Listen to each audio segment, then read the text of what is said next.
The wave. H2O is a character. H2O is a product. H2O is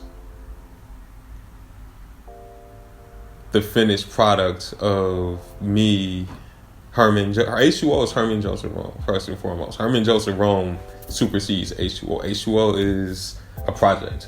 H2O is an entity. It's organic. It's not bad. That's not to say it's a bad thing, because some people look at that and go, some people are anti-capitalism, some people are anti-business, some people are anti that kind of thing. I'm not. I'm very much not. So H2O for me is someone, Herman Joseph Rome, grew up looking at Jay-Z. Jay-Z and Sean Carter are the same person. Kanye West kept the same name, but there's what I'm producing, which is art, and that comes out through H2O. My family history is, my dad is from the west side by way of Mississippi. My mom grew up on the south side. Her mom grew up on the south side. And I keep a lot of that with me. So when I tell people Forest Park, Illinois, they either A, haven't heard of it, B, have confused it for Park Forest, or C, have passed through it and it was pretty uneventful, because it's just, a small suburb close to the west side of Chicago. But I love it. My friends, my ethic, a lot of it just comes from that. My exposure to different cultures and my acceptance of people largely came from where I came from. I use an analogy a lot of the time. Common from the south side of Chicago. We're on the south side right now because I'm from Forest Park, but I'm in Hyde Park right now in the city. But Common grew up down the street. Has the song "I Used to Love Her," where he compares hip hop to a woman and talks about the various stages of growth through adolescence and exploring different things. Hip hop is like 40-ish something, in his 40s. I don't know the exact year, but older, middle age right now. I think hip hop, you listen to the people who were around for the inception of it. You listen, Jay-Z still putting out art. You listen to Jadakiss is still putting out art, which, was still kind of a different era. But I say all that to say, what we see now on the radio, things like that, isn't necessarily hip hop to me. It's hip hop influenced. So like you have a woman, if this woman has children and grandchildren, these grandchildren have some of the same traits. I look like my father. I look like my grandfather. I look like my grandmother. I inherit their traits, but I'm not them. So what you're seeing now is something that's inherited a lot of the traits, but isn't quite it. And that's fine. That's not a judgment. It's a cool thing. It's like I get to be my version of me in this generation. So that's kind of what hip hop is. We're seeing like the lineage of hip hop. You're seeing the impact, the offspring of hip hop in a lot of ways. I think rap is something you do. I don't know. I guess rap music is any music with rap in it to me, versus hip hop has certain elements. Hip hop, as we know, is a culture. Hip hop is a culture. If you want to go back to specific stylings of hip hop, then so yes, I'll say there's definitely a difference. I think rap is literally, for me, I categorize it as rapping. Like you can rap without. Like you can rap without music, you know what I mean? Without instrumental music. But yes, just to answer your question, yeah, I say yes. Yeah. I gotta just shout out Stevie Wonder before I do anything, just because for me musically, because I'm bigger than rap and hip hop, and that's not to downplay rap or hip hop. It's just sometimes you have a lot of things that influence you. So for me musically, I have to shout out Stevie Wonder. But if we're talking rap and hip hop,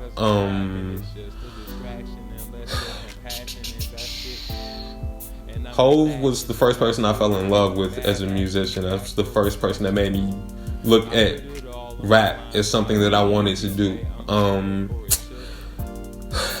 Kanye was number 2. And this is in no particular order. I'm just going kind of in sequence. T.I. for me. I heard Jay Sizzle say that. We have a lot of the same influences for sure. My wild card for me is always Freeway, because his way of rapping was so different from anybody that I heard, in the way that he had an era for me, from like just like '02 to like '04, '05, where, you know, the heavy mixtape culture, heavy battle rap kind of thing within the industry, where he just, like, nobody was rapping like him. So I happened to fall into CeeLo and really appreciate his work. And that fifth one is always tough, but you can get any. I mean, you can't go wrong with Pac. You can't go wrong with Big. You can't go like, you know, the Pantheon greats for certain. If I have to pick somebody, Lupe. It's not hard. It's Lupe Fiasco for certain. Especially being from around the West Side, like growing up and down, like grandma lived on Sister on Adams, like Lupe Fiasco for certain. Or Common, but I'm gonna go Lupe because of the West Side. Yeah. Well, I rap and produce. So my stuff kind of fits itself like a glove. I'm very particular about what I'm doing. If we're comparing it, thoughtful, very thoughtful and intentional with what I do.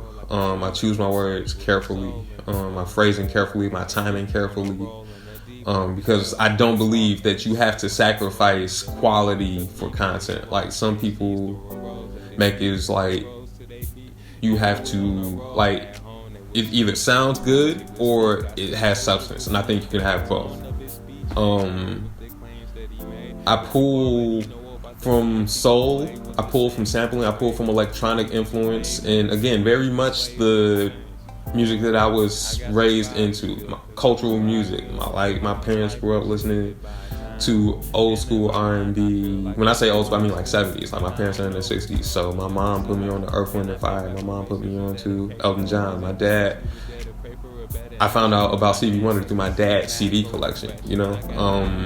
So that feeling of harmony and melody is very much something that I do. But the rapping is rapping. Like, I rap. I rap. So I try to combine those two things, and it's soulful, it's electronic and soulful simultaneously, and it's calculated, but it feels natural. It's natural. It comes natural, and then it's manicured. Motivation is my child. Y'all getting the full uncut interview, man. I have a daughter.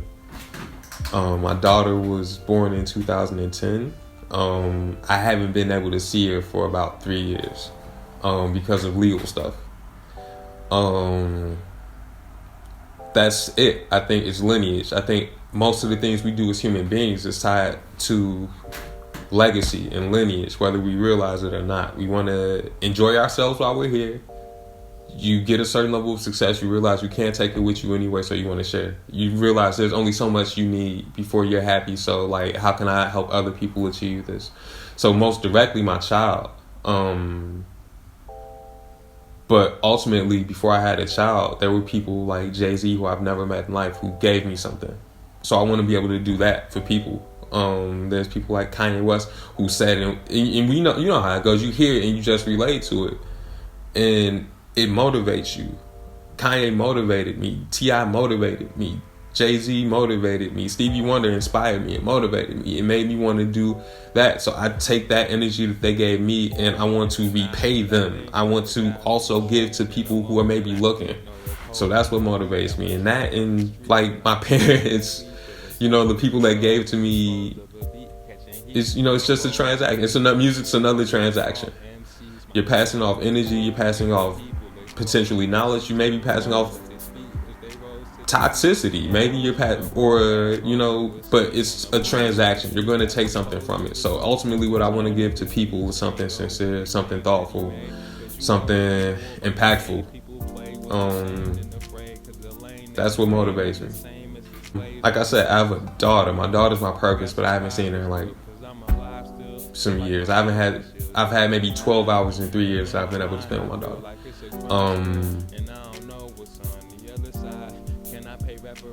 Waking up the next day, like, I've been in hospitals, I've been depressed, I've still deal with a level of anxiety and self-consciousness that I think is just normal to the human experience, but I've also dealt with extremes of it. Waking up the next day was a challenge for me at certain points, you know? dead ass, if I'm being full disclosure.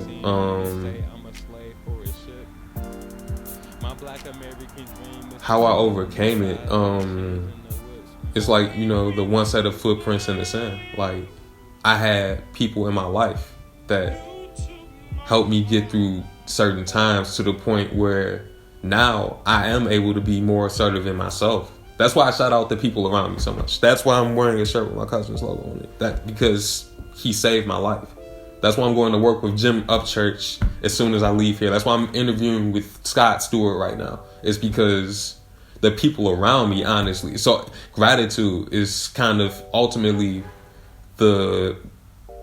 what helped me to survive. Being appreciative of other people appreciating me enough to help me through my tough times, and now in turn I'm able to give back. So when I didn't feel like I had much to give, people who saw value in me.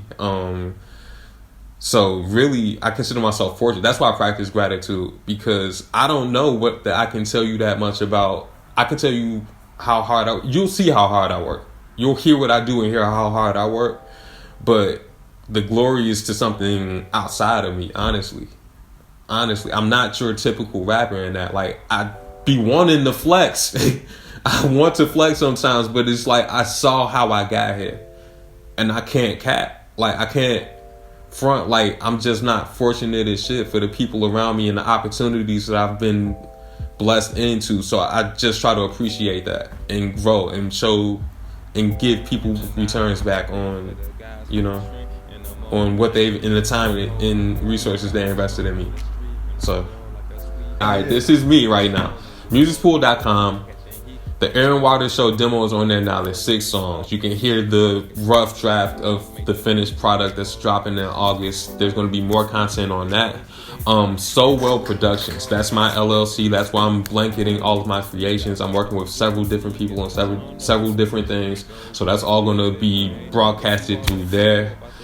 I have a Facebook. My name's Herman Joseph Rom. If you just want to add me on Facebook, but where I'm going to be doing some rebranding soon. So the Open Minds Open Mic, that's a thing. Right now we're in quarantine, so find me, Herman Joseph Rom, on Facebook. Holla at Big Stu if you need me. If you see something you like. The Aaron Waters Show is coming in August. Know that. Just know that for certain. Peace, love, be well. Wake up and say thank you for something. And I'm not that interested in paying bad actors back for repression. I put it all on the line for my team. You can say I'm a slave for a ship. My black American dream is to see the other side of the chains and the whips, man.